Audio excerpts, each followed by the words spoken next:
right. As we get ready, we are streaming live right now. All right. So as everyone um, get those notifications, be able to come on in here, come on in here. Uh, please come on in. We got a few more minutes until it's actually the time, but it's give a few moments for everyone to join us today. All right, all right. Let's see. Think where everybody's going. We're chiming in. Let me see if everybody's live. Anybody joining the live stream, please let us know you can hear us. If you can hear us, I see. If you can hear us, please let us know. All right. Let us know where you are and where you're from if you're tuning in. All right. Hope everyone's week is going really well. I know we are Tuesday, so we're close to the hump day. Let's see here. All right. Let's see here. All right, few more minutes here.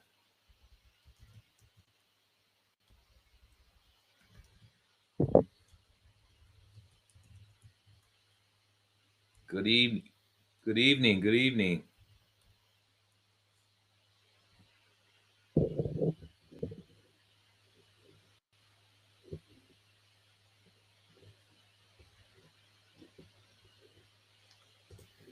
Everyone tuning in right now. Looks like it just reached. Sometimes it takes a little while for everyone to get there. Can everyone hear us? Please let us know you can hear us. Just want to make sure you're there and you're listening. Tonight is going to be a very special night. Um, those of you who want to understand the different types of life insurance and your goals and what you want for your family. And so we're going to break this down in about one more minute. Those of you tuning in, are y'all there? Are you there?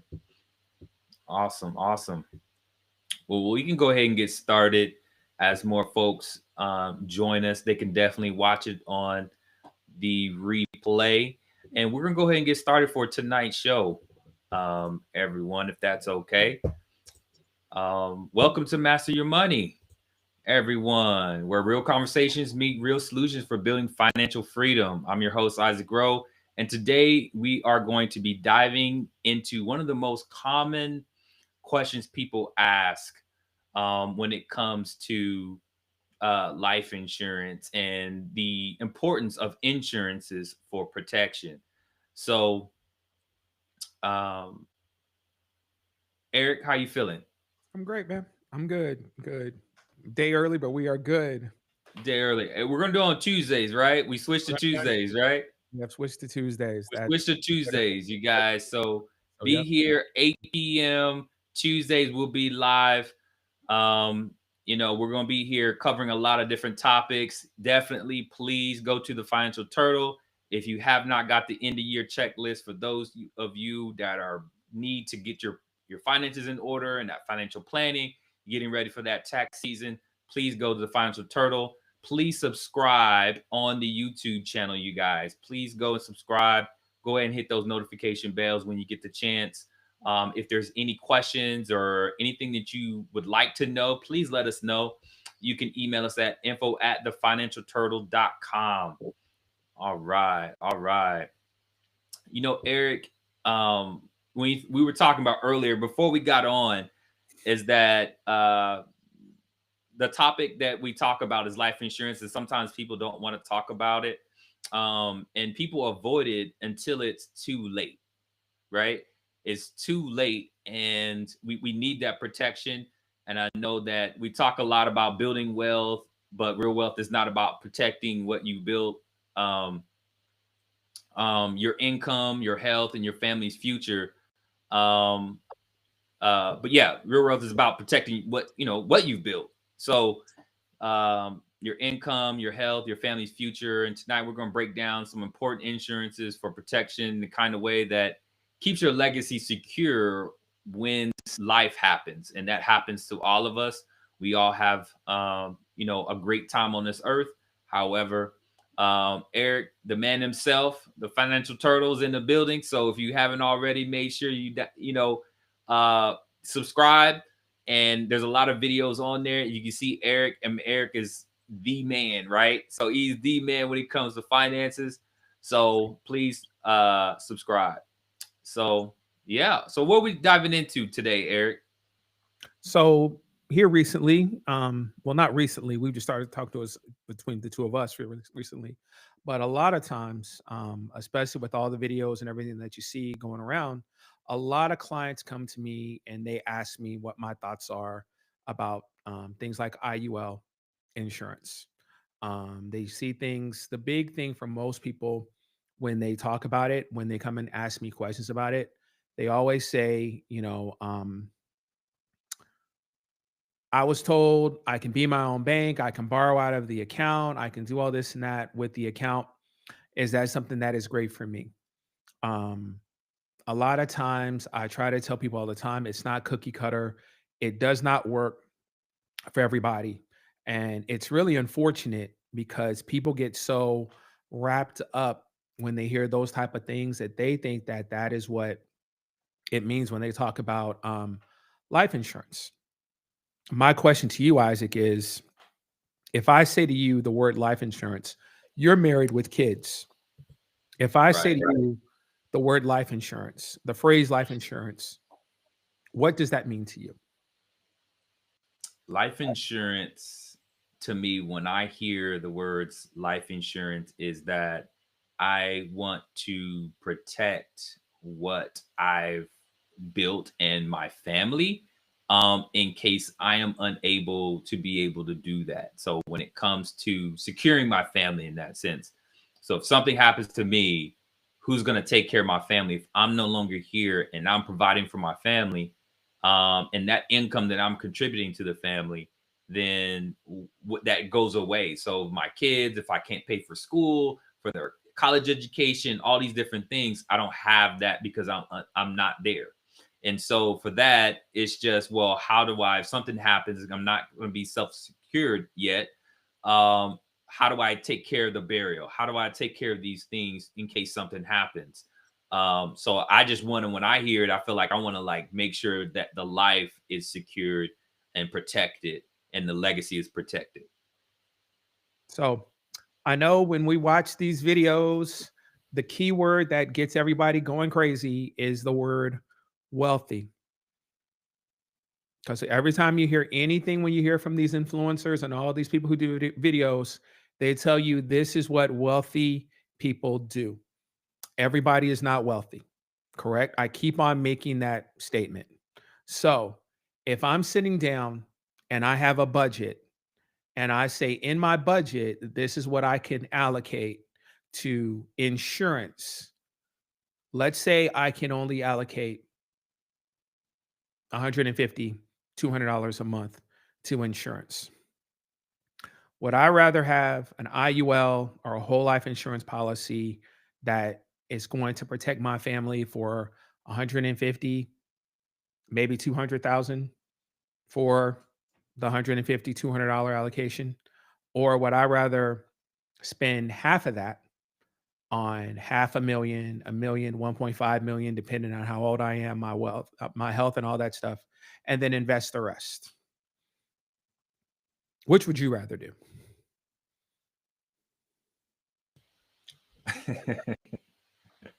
See, it's you're laughing, but again, when you're showing me and you're telling me you're giving me all these prospectuses and all this and that, and you're telling me this is what wealthy people do, correct? You're telling me Yeah. this is what wealthy people do.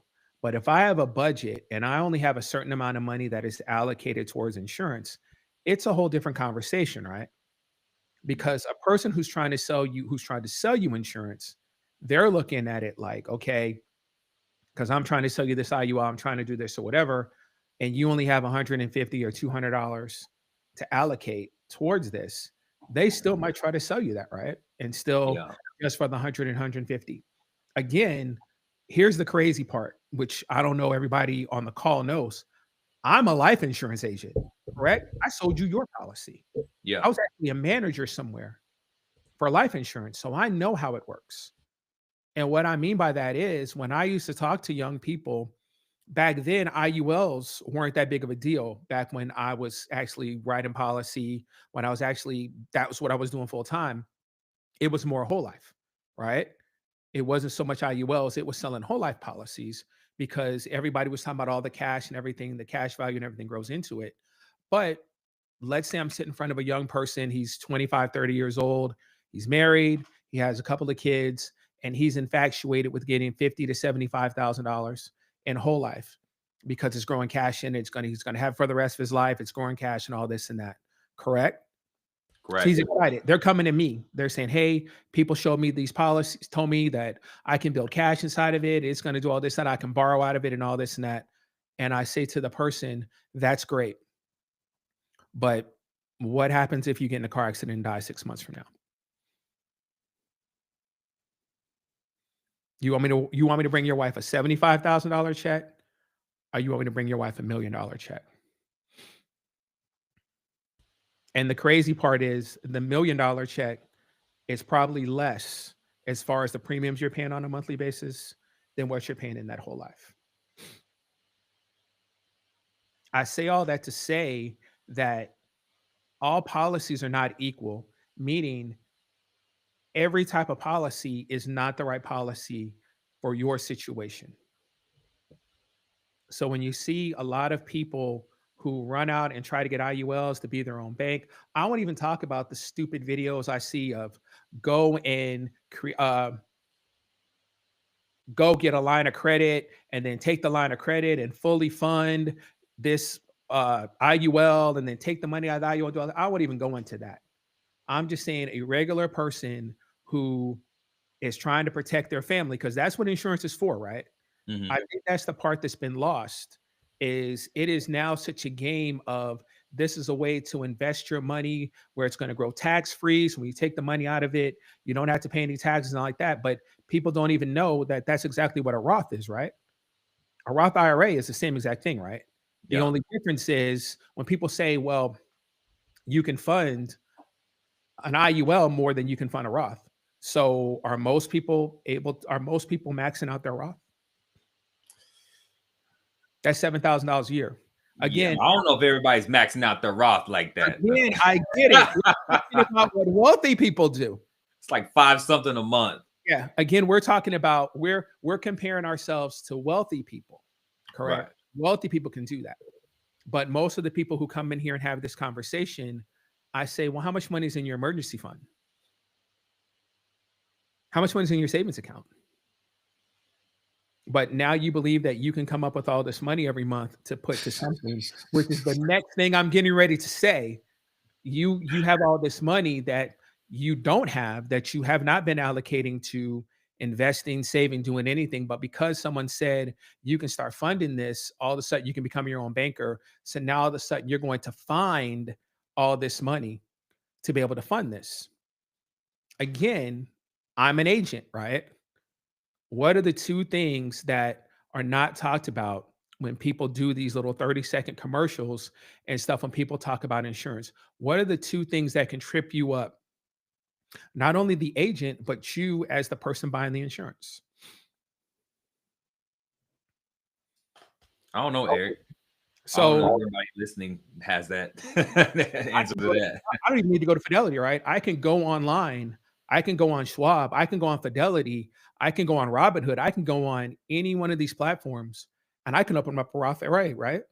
I can just open one up and just start putting money into it, doing my thing, right? Can I just go get a life insurance policy? Why are you No, shaking your head no? What are you talking about? there's a process to get that, and there's a qualification to get life insurance. You can't just, it's not like, even when you go get car insurance, you still got like they run your credit and all that stuff. But when you get in life insurance, they got to do a paramed. They got to, evaluate, come back, give you the rating, and you might get declined based off of your rating. So that doesn't, it's not a guarantee that you're going to even be qualified to even get this type of policy. Correct. And the tragedy, I'm not trying to be funny, but the tragedy of what I'm saying to you is you would not believe the people who come to me who were in their 50s, in their 60s, and they believe that doing an IUL makes sense for them to start saving money for retirement. When you're going to get the rating of a 50, 60-year-old, and most 50, 60-year olds, what? Have health problems. You're probably a smoker, you probably have high cholesterol, high blood pressure, certain things like that. You know those are factors, right? It's almost like I'll give you an example. It's like if two people go buy a car and one person has great credit and the other person has horrible credit. You might both drive off with that car, right? But one's paying way less per month, correct, than the other person. Why? Correct. Why? Because of their credit, right?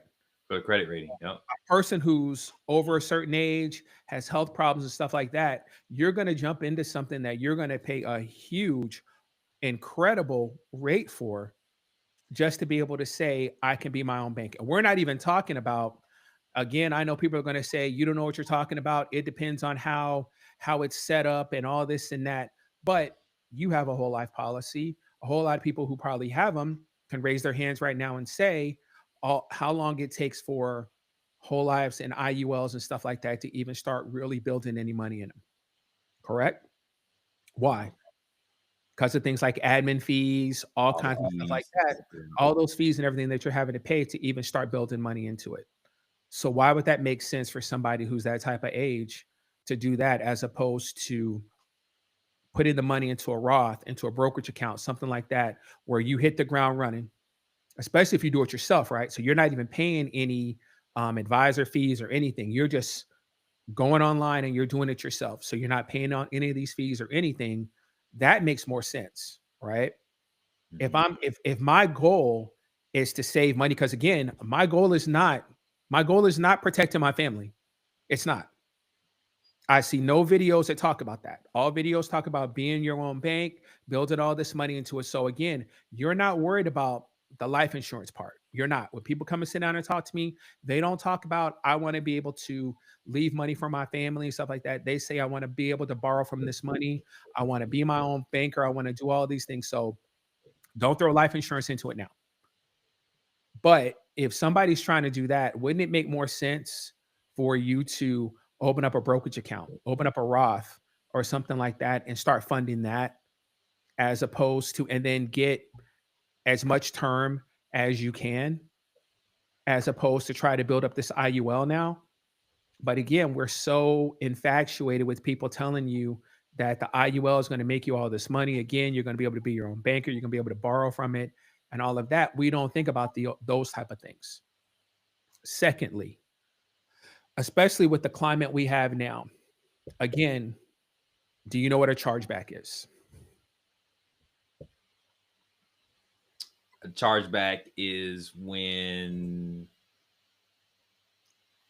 you don't pay your you don't pay your premium, So and the then chargeback is more. So the chargeback is more on an the agent term, agent side, right? more of an agent term, correct? So Agent the way term. that works, I know it's been a while since I've actually written policy. I still have clients, but I don't really write policy. My partners write policy because I do my own thing on my business. But the way a chargeback works is when I sell you a policy, if you are on a where you're getting drafted every month, they give me my full year commission up front, right? Because they believe they're going to get that money from you every month because they're drafting it out of your account.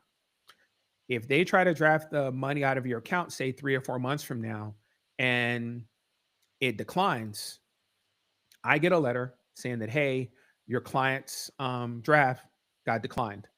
So we're going to try to take out double next month. How do you think that's going to work out?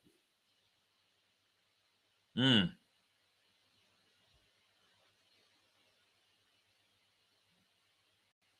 They take back all of the rest of the money from,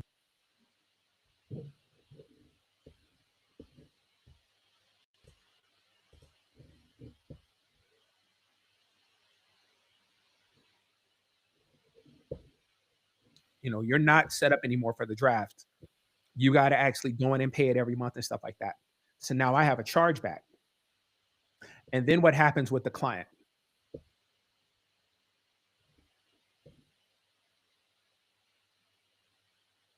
Mm.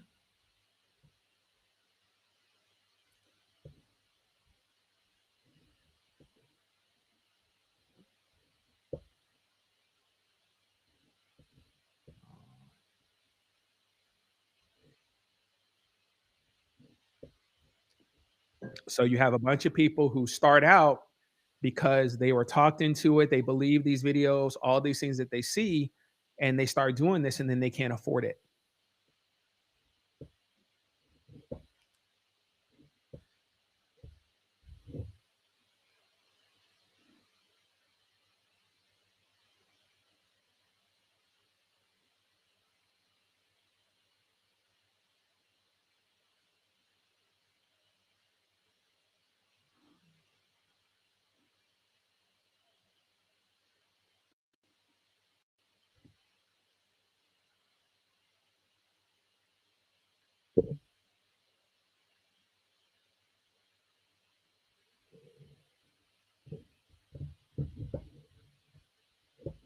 Yeah, looks like audio video is cutting out on Eric.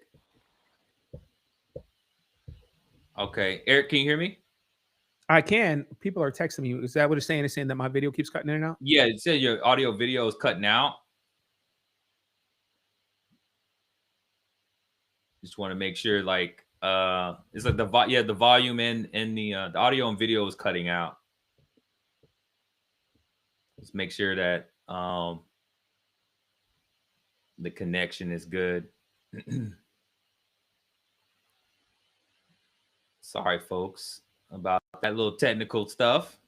As you know, when streaming live, there's always some type of somebody hit a power line or cut something or something went out or something. The Texas heat got to the fiber and it broke or, something like that.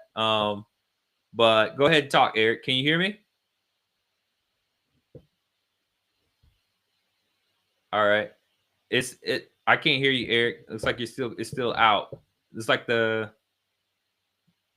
audio.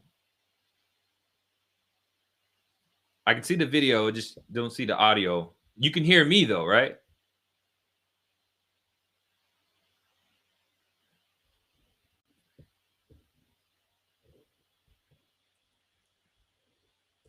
Just one moment.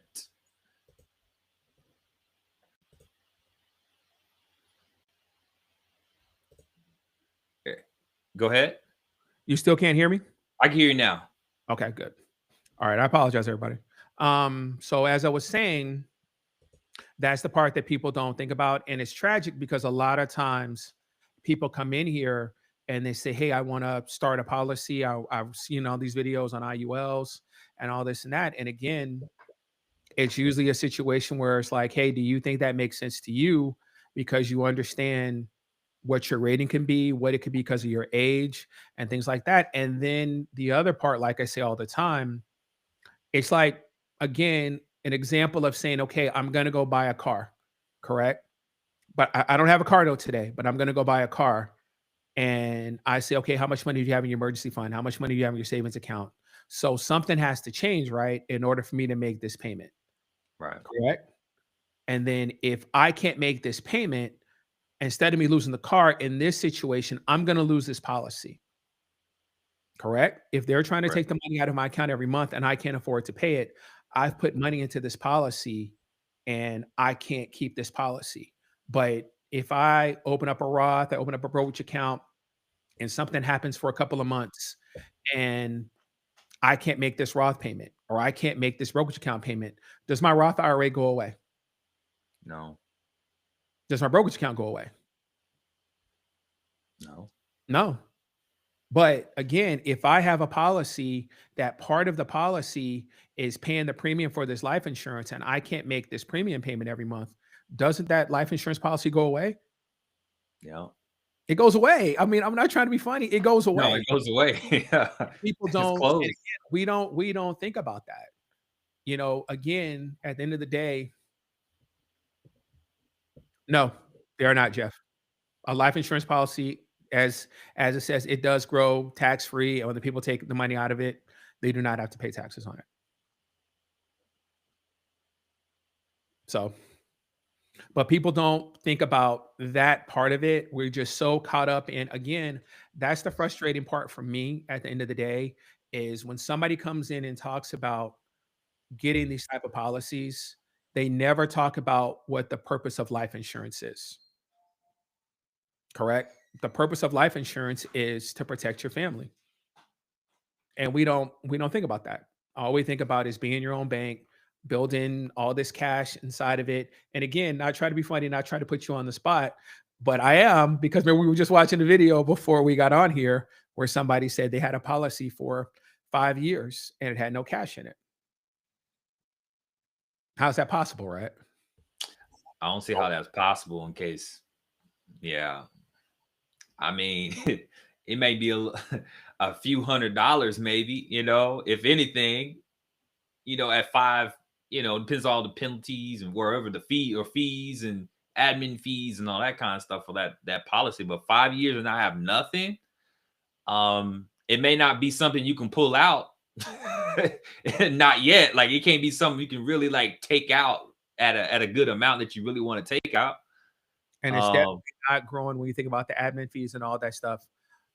Another thing that you always hear people say when they talk about, yeah.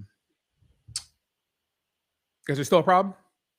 No, it was just you brought up something that was really good, Eric, because can you imagine if hypothetical, right? How much is a whole life for that 5 years, right? That you've been putting in for 5 years and don't have, if it's a $50,000 policy, right?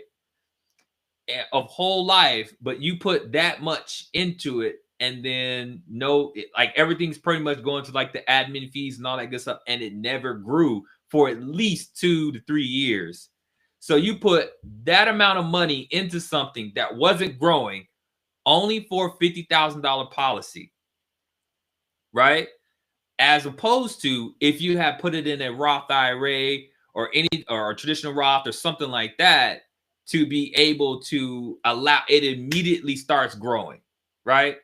Mhm. So putting that money into that and comparing what that would look like in 5 years versus that amount of money. I don't know how much that is for a whole life, policy. Maybe I remember mine at that time was probably like about 150 a month by itself, right? Correct. $50,000 policy, 150 per month.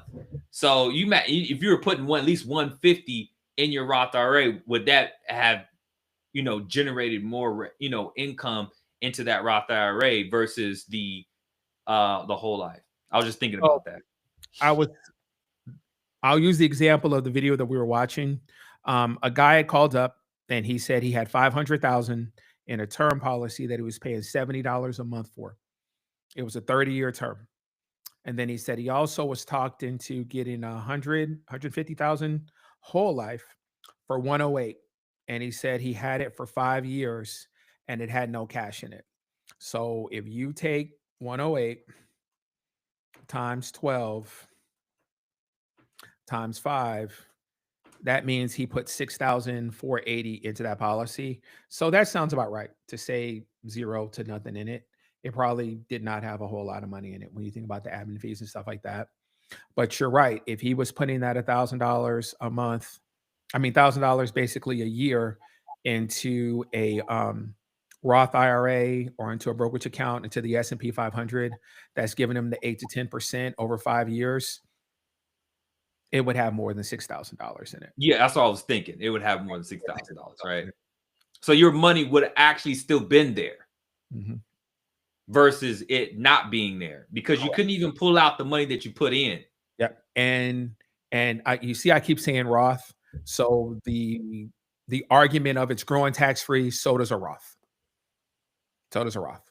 So to try to say it's a better thing because it's growing tax free as compared to a Roth, so does a Roth. That's why people have Roth IRAs, because again, just like in this situation, you're taking after tax dollars to put into this to this insurance. There's a video I sent you where the guy said that he was writing off his he was taking the money from his business and he was buying life insurance and he was writing it off. Huh. So he wasn't paying. So let's think about that for a second. I'm writing it off on my taxes, so I'm not paying taxes on it, and I'm putting it in something, and then I don't have to pay taxes on it when I take it out. So I'm taking before, basically not after tax dollars. I'm completely writing it off, and then when I take it out, I don't got to pay taxes on it. I don't think that So makes again, sense. I don't want to plug somebody, but anybody who watches Pocket Watching with JT, that's the video we were watching. JT actually went to the IRS website and showed how that was a lie. Wow. Went to the actual code that showed where, as a business owner, you cannot write that off on your business. Again, you can call me a liar and all that stuff, but it's great when people can go right to the IRS website and show how these influencers and people like that don't know what they're talking about. And we do videos like that all the time. We get to see people do videos all the time showing these people who do not know what they're talking about, trying to tell you these things. And you go to the IRS website because, again, like I tell people all the time, these people who are doing your taxes and stuff like that, they can tell you anything they want to. But when I got to go to the IRS with you because they won't even go with you, that stuff doesn't work when we're sitting down there at the IRS office having to have these conversations. They will show you that what this person told you is not true. So we can argue all day as far as you don't know what you're talking about, stuff like that. But I'm sitting at the IRS watching them tell my client that no, that's not true. Whatever this person told you, that stuff they told you is not true. So the main thing we're talking about today is IULs and term. Um, I think we talked a little bit earlier. The best thing to do, especially depending on your situation, is you want to buy as much term as possible and then you want to invest the rest.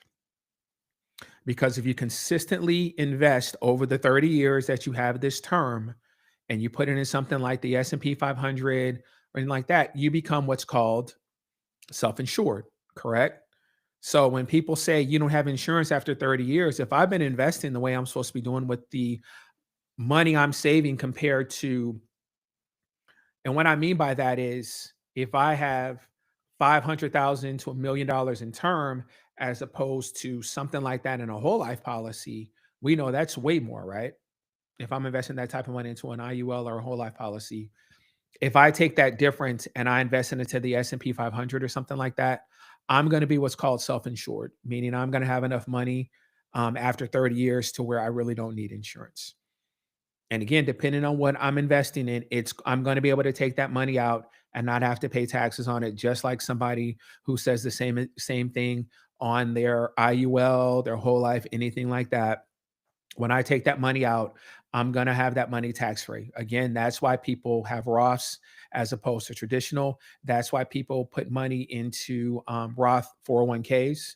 There are companies that have Roth 401ks now as well as traditional. So again, if you've ever seen it on a W-2, when people do their taxes, you can see the part where it shows how much is being put into a traditional 401k and how much is being put into a Roth 401k. But again, the part on the Roth 401k, that is after tax dollars, meaning that that amount is still on line one of your W-2, meaning you're still paying taxes on it. But then when you get to retirement age or whatever, you don't have to pay taxes on the money that's in your Roth 401k. You're looking like you're confused or like you have a question. You're on mute again.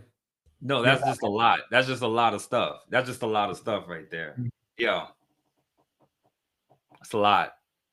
So, but something that people should definitely be thinking about besides just life insurance, especially as I'm getting older, my clients are getting older.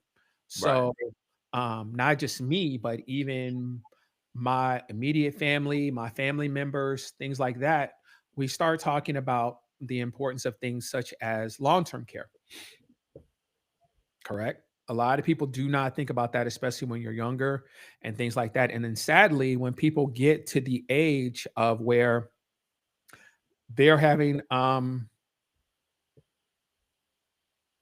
yes, we are, Corey. If you have a question, just let me know. But yeah, we've already kind of talked a little bit. But if you have a question, just go ahead and put it in the chat and I will go back over your question. Um, what was I saying? Oh, the part about long-term care. So, a lot of people, what happens when people get to a certain age and they have to do long-term care?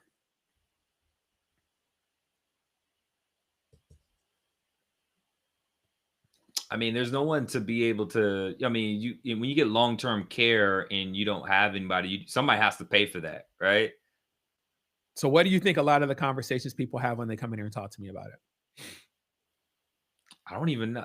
I I want to mean, put the money. I want to move everything into my daughter's name. I want to move all this stuff so it looks like I don't have any money, so I can so apply. they can qualify for the benefits, right? Qualify. Medicaid, Medicare, whatever. Yeah.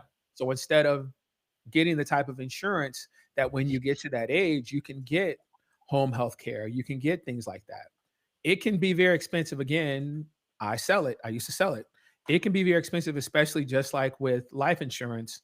The tragedy is most people, when they start thinking about it, again, you're at a certain age, you have certain health situations and stuff like that. It can get rather expensive.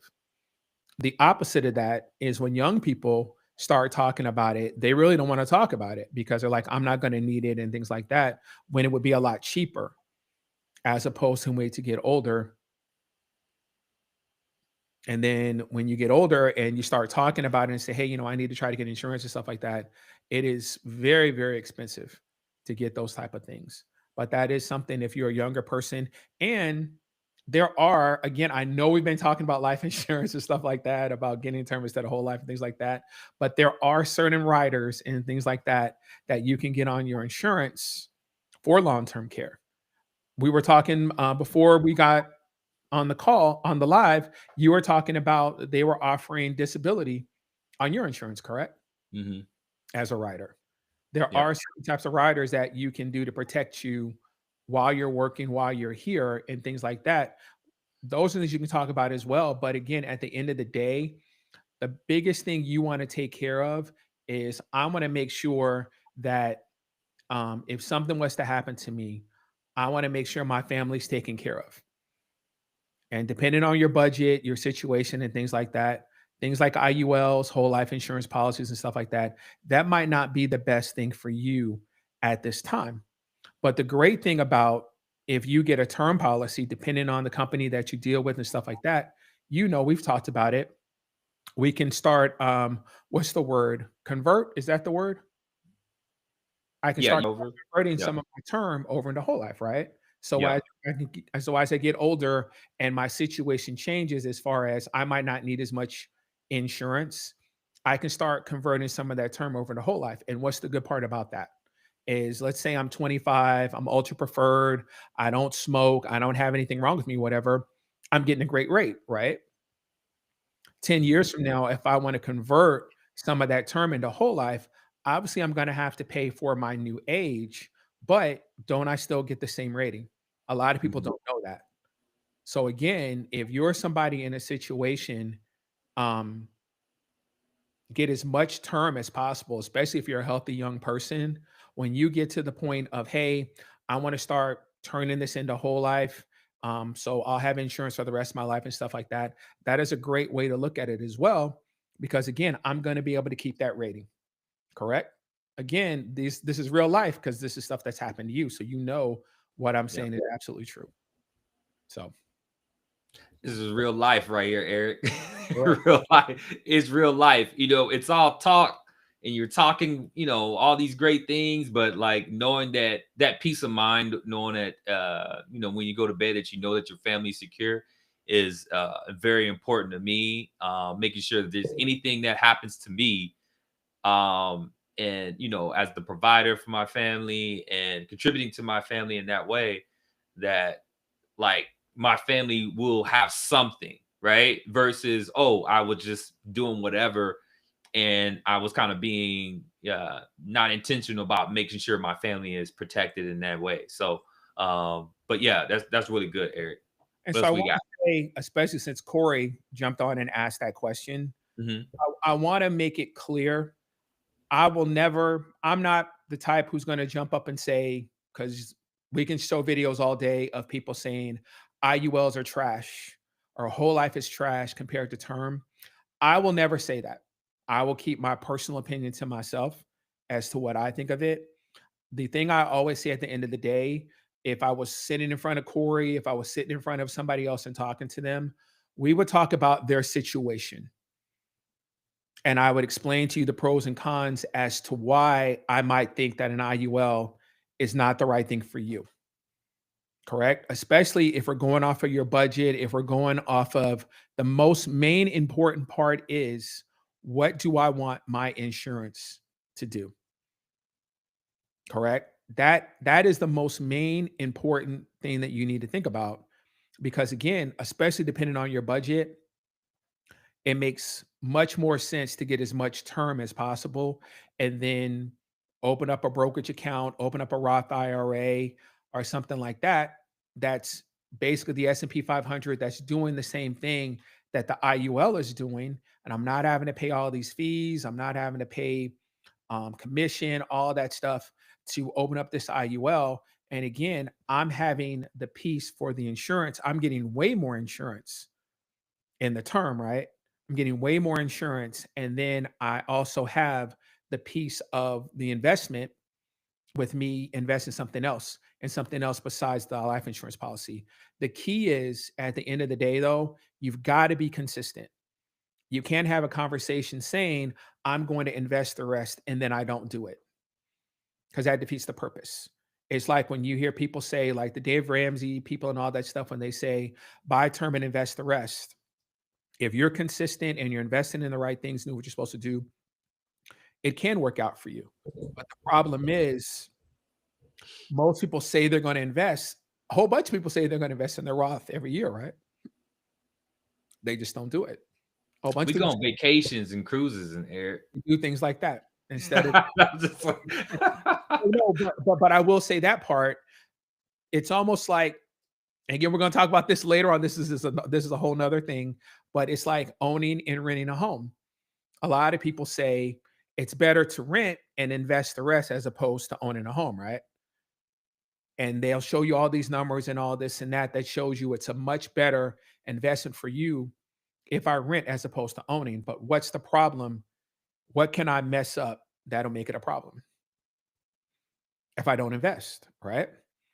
If I own my home and I'm paying the mortgage every month and it's building equity and all that, and I pay the home off, I'm gonna have equity in the home, right? After right, 30 years, if I don't um, refinance, if I don't take money out of it, do HELOCs and all that stuff, I'm gonna have money in my home, as opposed to the person who's stayed somewhere for 20 or 30 years, who's just renting and they walk away and they get nothing, right? But the person who does that, what do they say? I invested the rest of the money. So the whole key is I have to invest the rest of the money. The same thing, if I have the mindset of I'm going to get a 30-year term and I'm going to have this 500,000, this $1 million for the next 30 years. So if something happens to me, I can leave this money to my family. But then 30 years later, I'm not going to have any insurance. So one would hope that you've taken the difference in that money and you've invested. If you haven't, then you're going to be looking around for new insurance, correct? correct. After 30 years, then I'm going to be trying to find burial insurance. I'm going to be talking about how I don't have money to bury me because I had this term for 30 years and now I have no cash value in it. But if I do what I'm supposed to be doing, right? If I've invested in the S&P 500 for 30 years, probably a millionaire, right? More than likely, Yep. right? Probably a millionaire, right? Yeah. And again, we're not talking about a whole lot. We're not talking about having to invest a whole lot of money a month to get to that.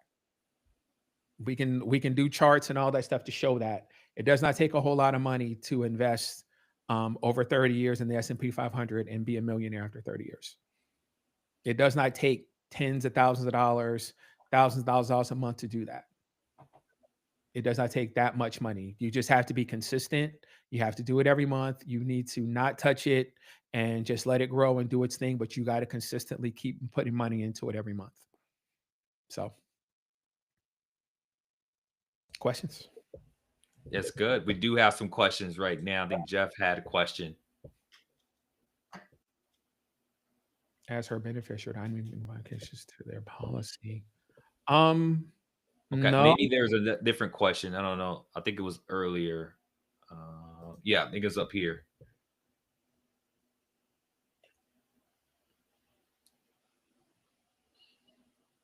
So mom took out term policy when I was in the Oh, and 30s. I was about to say, oh, okay, because I was like, if she passed, I'm sorry, Jeff. I thought it was saying when she passed, I kept paying on it. Okay, no, pull it back up. Okay. So I would get with the agent or the company because again, it might not even be the same agent anymore, but I would definitely look because again, there is a time frame for you to be able to start converting and transferring it. You can't wait the whole 30 years for some of them. Some of them only have like a 10-year window, correct? So I would get with whoever the policy is with, and I would sit down with an agent and see if you are still in the time frame to be able to start converting some of that over to whole life. Yeah, usually it's 10 years. Mhm. So I know mine came up where you wanted to convert. Yeah, You know, usually you'll get a letter saying, "Hey, yeah. you need to start converting it over." And yeah, it's usually around 10 years. Any other questions? That's all the questions we have right now. Okay. Do you finish everything that you had on your list? So again, for me, mainly when we talk about again, like I said, I get a lot of those questions. People send me a lot of these videos. They talk about people becoming their own bank, doing all this with the IULs and things like that. And again, for me, the biggest thing is number one, as we talked about before, do you even qualify? As crazy as that sounds, again, I used to again, I say I used to, but I used to sell life insurance, and I've actually had people who have been, declined or got a much higher rating than we quoted them for, and then they get quoted out of getting insurance. So it's not as simple as saying, "Hey, I wanna go get this insurance, and I'm definitely gonna get it." That's number 1. And then number 2, you really need to think about what your budget is.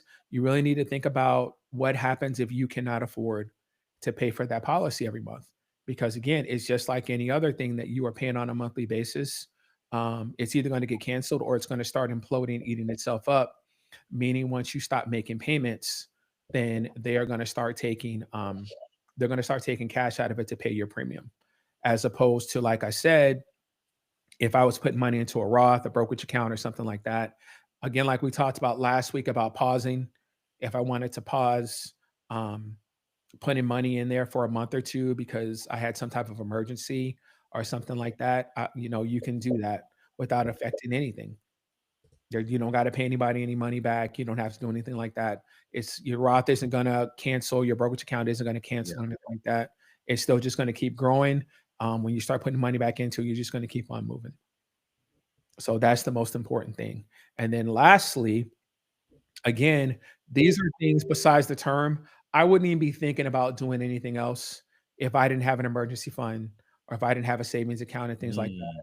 The main thing is you want to make sure that your family's protected. So anybody who has a situation where they have somebody to protect, they definitely, and what I mean by protect, it means if something was to happen to you, it's going to affect the finances and the lifestyle of somebody who's dependent on you, who's dependent on your income.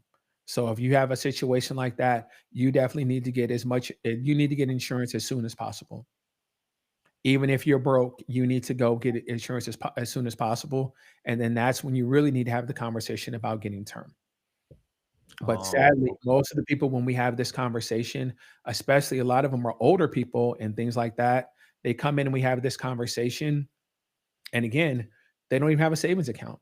They don't have an emergency fund, but they're in their 50s or their 60s, and now they're panicking.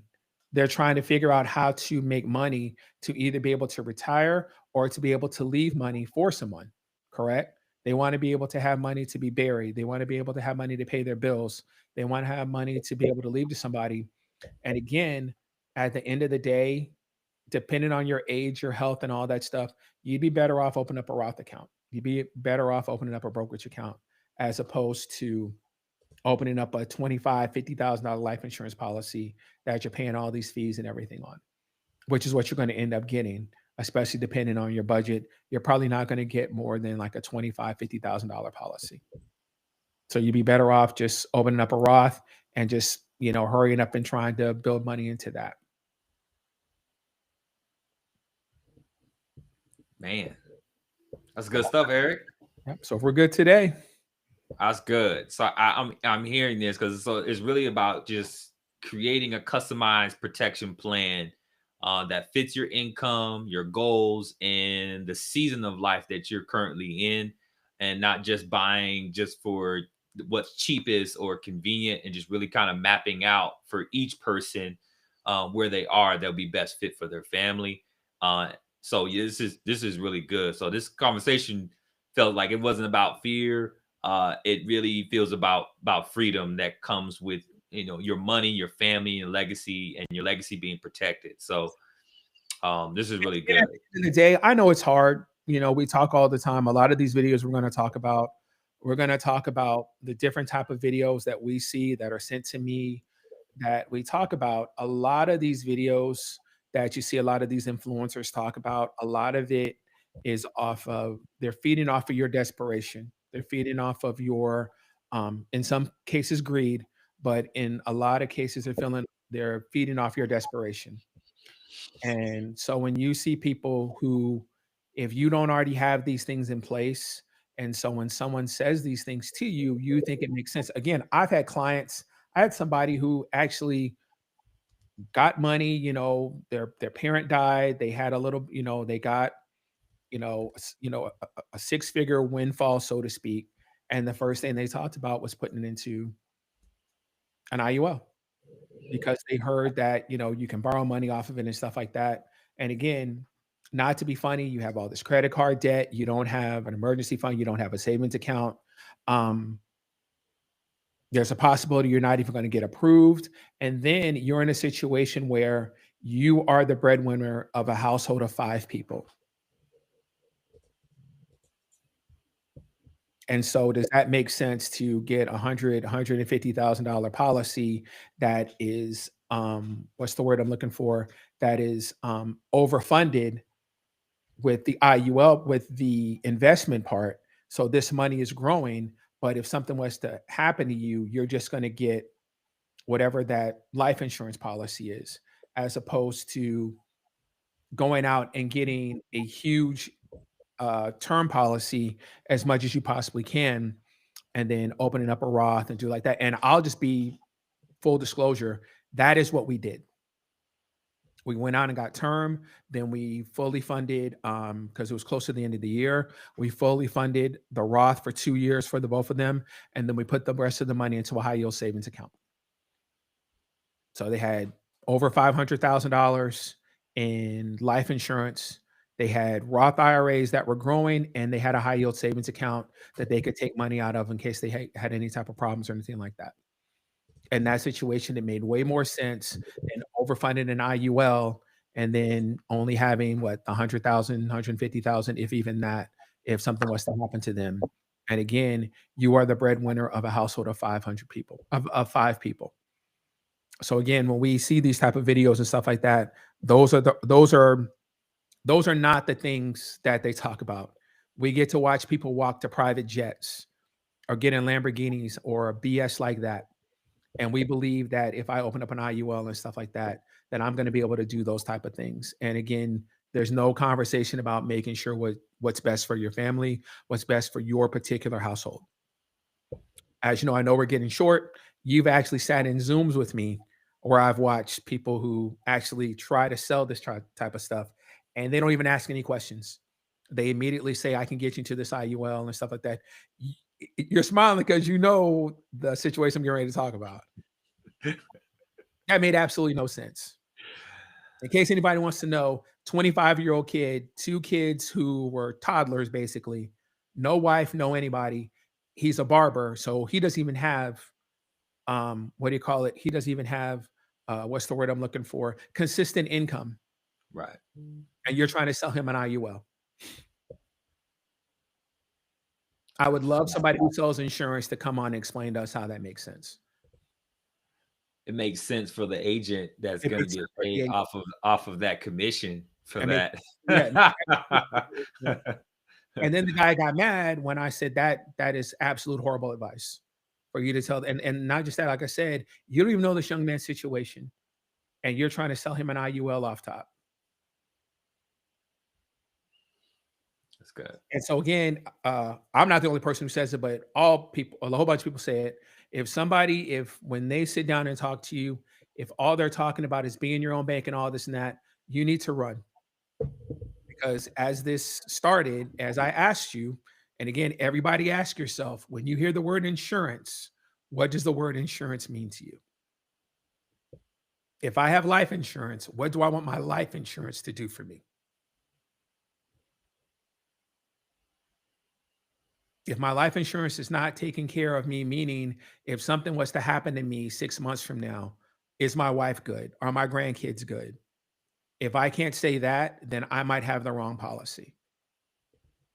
And that's not the part that we think about. Again, we think about becoming our own bank and doing all of that and being able to borrow out of it, stuff like that. But if something was to happen to me, my wife, again, I'm saying grandkids, but what if these are my kids, my actual kids? If I was in my 30s and my wife was taking care of my teens, my infant kids, and something was to happen to me, that's the part that you should really be thinking about when somebody sits in front of you and they're doing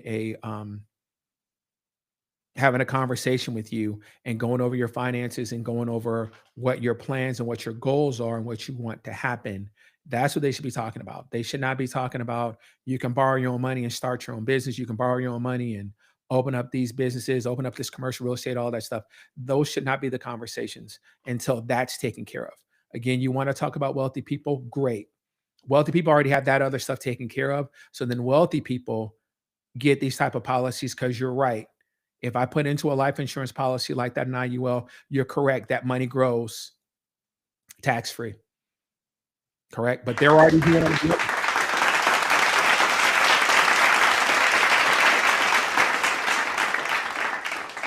That's the part that people don't want to talk about. When again, I get so frustrated when I hear people send me videos of somebody telling me and that person what wealthy people do.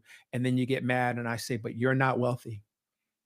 So these things they're talking about will not work for you. This will not work for you. What they're telling you will not work for you. You're not wealthy. You can get mad all you want, but you're not wealthy.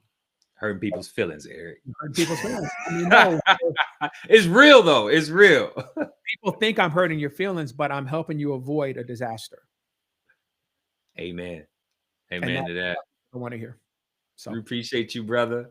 I'm good, brother. Man, that was amazing, man. That's what we appreciate you, brother, and everyone watching and tuning in for tonight. Please don't forget to like, subscribe, and share this with someone you care about. And right, we will see you next week right here on Master Your Money with Eric Anderson. Please go to thefinancialturtle.com. Please go get the end of year checklist and subscribe on our YouTube channel, Anderson Taxes. So please go on there and subscribe. And we'll be here next week, Eric. Yes, sir. It's great as always. I All will see you. right. All right, sir. Have a great night. All right, everyone. You have a good night.